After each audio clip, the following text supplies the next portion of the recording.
How's it going, everyone? Welcome to this episode of Yolk'd. I'm Kyle. I'm Joanne. And this is a pretty exciting episode, right, Joanne? Because this is actually the first time you'll be co-anchoring on an episode of Yolk'd with us. Yay, anchorship! It's very exciting. And Yes. in honor of this beautiful celebration, I've actually decided to make a chart, this is a little graph I did, of our viewership once you start co-anchoring on Yolk'd. So you can see this is kind of the trend right here. And then today, our viewership should theoretically go up about 80% now that you're a co-anchor. That's so Isn't that nice? sweet, Kyle. Why, thank you. So sweet. Yeah.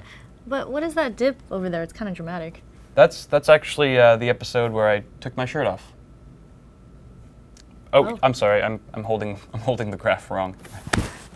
The 2014 Winter Olympics in Sochi are nearly upon us. So let's get a shot of that newly built Olympic Village. Whoa, that does not look right. That must be a picture of Sochi when they announced that they would be hosting the 2014 Olympics, right? Oh, well then. Apparently, these images of the half-finished Olympic Village were taken last week. And as of today, only 6 of the 9 media hotels have been built, and many of the Olympic venue sites are still being worked on. Seriously, I mean, the opening ceremonies are like a week away. I don't think there's a makeover show big enough to take on this kind of disaster. Then there's that whole part about Russia being completely open to the fact that they're going to be monitoring every single bit of communication during the Olympics. Geez, add these embarrassing construction delays to the mix, and it's not looking so good for Sochi. So what happened? Well, the problem is something at Russia's core: corruption. Much of the money that was supposed to be used for Sochi's development has been embezzled. Rich oligarchs saw the contracts as another way to fill their pockets and screw everyone else in the process. The good news is, I suppose, that those who were planning to boycott the Olympics anyway due to Russia's draconic stance on homosexuality may not be missing that much after all. Right on course, AMD has just released the Catalyst 14.1 beta drivers for Mantle API. Notably, it includes HSA support for their Kaveri 7000 series APUs and their Phase 2 suite to fix frame pacing issues in all pre-GCN 1.1 hardware. These beta drivers will, of course, primarily benefit graphics cards and APUs that use GCN architecture. On older GCN 1.0 hardware, Mantle still does work fine, as seen with the latest Star Swarm demo built with the Nitrous game engine. However, when running Battlefield 4 on GCN 1.0 parts, there isn't much of an improvement. Clearly, they're still working on optimizing Mantle with Battlefield 4, but select upcoming titles like the stealth game Thief are scheduled to release with the Mantle support.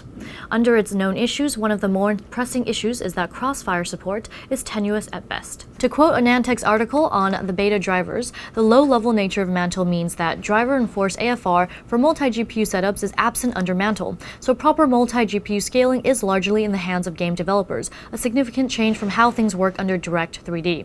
This could pose some issues if game developers aren't willing to put the work in to optimize their software with Mantle.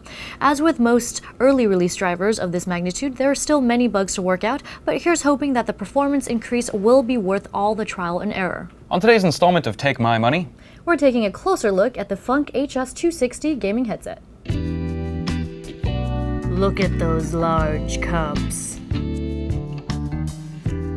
It extends for comfort. Extra durable protection for those long, hard nights. Explore both holes. Velvety soft against your face. Can yours do this? Well, that wraps up our look at this Funk HS260 gaming headset. growing up, did you ever just want to follow LeVar Burton and jump into the pages of your favorite book? Did you want to taste the snozberries for yourself, or be dazzled by the neon glow of the Emerald City? Well, you might literally become lost in a good book in the near future.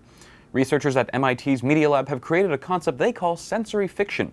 Looking like a more sophisticated version of the vests used in laser tag, the apparatus pairs with a book that can sense what page it's on. Depending on what's happening in the book, the device's sensors and actuators will vibrate to simulate accelerated heart rate, or create localized hot or cold spots to let you feel what is being described in the story. Think of it as your imagination, but better, because your imagination sucks. Although if this prototype concept does end up going into mass production, I wouldn't be surprised if sales of certain adult literature decided to jump upwards to the tune of billions of copies, while others, understandably so, would be avoided altogether. Oh my god! Do command prompts, infix notations, and positional parameters thrill you more than "Donde está la biblioteca"? That one takes me back. Or "Viget azinen"? Did I say that correctly? Anyway, do you wish you had more time to flex your literacy muscles in PHP or C++ than French, Spanish, or German? Well, it appears that some state legislators are starting to see that foreign language has a much broader definition in the digital age. In an effort to drive more interest in STEM fields, Kentucky's Senate has passed a bill that will allow students to learn programming languages for foreign language credits. Due to the increasing demand for skilled programmers in all job sectors, it makes sense to promote this kind of literacy, especially earlier on. It is much easier to learn a foreign language at a younger age. And with this level of sophistication and complexity, classifying coding languages as foreign languages seems like a smart move on Kentucky's part. Plus, who doesn't want to learn a secret code in high school?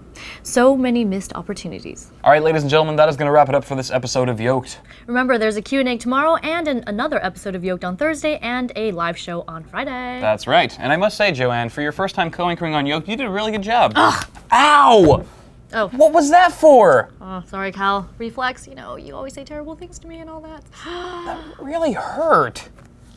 Anyway, before I suffer another brutal beatdown from Joanne, I think we're going to sign off this episode of Yolk'd, gentlemen and ladies. So, till next time, I'm Kyle. I'm Joanne. With Newegg TV. Thank you all for watching, and until next time, you've just been Yolk'd. Joanne sucks.